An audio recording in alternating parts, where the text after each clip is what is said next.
La diplomatie. Un président de la République qui incarne le pays et donne la position politique à tenir avec le pays du monde et les organisations internationales telles que l'ONU ou l'Union européenne. Un ministère, chargé des affaires étrangères dont le nom et le sigle changent selon le gouvernement en activité. Un réseau, composé d'ambassades, de consulats et de représentations permanentes dans les organisations internationales. Les ambassades accueillent un ambassadeur et la chancellerie, chargée d'accompagner l'ambassadeur dans sa mission, le service de coopération d'action culturelle, le service économique, de presse, de sécurité intérieure et enfin la mission défense. Les consulats tenus par un consul qui est accompagné de services des Français, culturels, de presse, des visas, de la veille diplomatique, des serveurs et archivages, etc.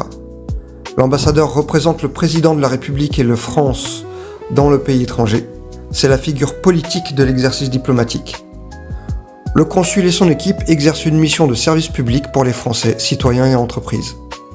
Ils exercent les activités consulaires dans chaque secteur, suivi échanges économiques locaux, échanges culturels, échanges d'étudiants et de projets éducatifs, délivrance des visas, etc. Puis il y a les institutions spécialisées telles que Business France, les alliances françaises, les lycées français ou encore les agences de développement français.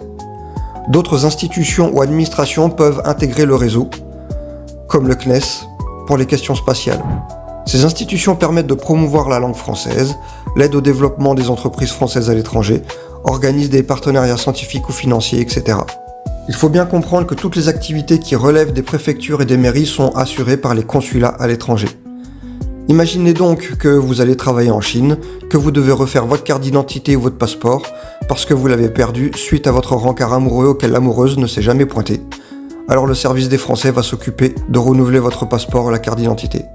Imaginez que votre neveu s'est fait attraper dans un bar en train de consommer des substances illégales en se défendant que c'était sans gluten et qu'il a tout de même fini en prison.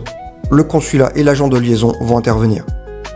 Imaginez encore qu'un président de la République annonce l'envoi de troupes dans un pays, choix qui envenime leurs relations diplomatiques. L'ambassadeur et la chancellerie s'activent pour maintenir des relations autant que possible malgré le contexte de crise. Nous voilà donc à une autre fonction diplomatique, la diplomatie de crise avec le CDCS, Centre de crise et de soutien, qui gère les crises à l'étranger. Par exemple Haïti et Liban en 2024, Iran, Émirats Arabes Unis en 2026. Le Centre de crise et de soutien pilote également la réponse humanitaire de la France à l'étranger, par exemple en Syrie, en RDC, au Soudan ou en Ukraine. Pour se rendre compte de l'ampleur, la diplomatie française, c'était le deuxième réseau diplomatique le plus grand au monde. Ce serait le 5e réseau en 2026. En effet, les pays tels que la Chine et la Turquie ont largement développé leur réseau diplomatique et donc rejoint la liste des 5 premiers réseaux diplomatiques les plus grands au monde. Ainsi, la diplomatie française comprend 163 ambassades et plus de 200 présences consulaires sur 195 pays dans le monde. Ce réseau diplomatique applique la diplomatie pour le compte du gouvernement, mais il agit aussi pour le compte des ressortissants français à l'étranger. La diplomatie française, c'est donc un réseau qui connecte les affaires politiques, militaires, économiques, scientifiques, culturelles, etc. C'est aussi le premier filtre de l'immigration via la délivrance des visas. La diplomatie, c'est principalement un environnement particulier et privilégié, mais c'est aussi, bien que très rare, des expériences très particulières. Par ailleurs, sachez que les applications services telles que Ariane, Conseil aux voyageurs sur le site officiel du ministère des Affaires étrangères peuvent vous aider quand vous décidez de partir à l'étranger, que ce soit pour des raisons professionnelles ou personnelles. Vous trouverez les liens en description. Si certains d'entre vous veulent rentrer dans le monde de la diplomatie, des concours sont organisés par le ministère. Ces concours permettent d'accéder à des fonctions de traitement d'affaires politiques, certes, mais aussi administratifs, comptables, informatiques, de cybersécurité, de cryptographie ou encore même d'immobilier et de communication. Il est même possible de pratiquer plusieurs métiers dans une seule carrière.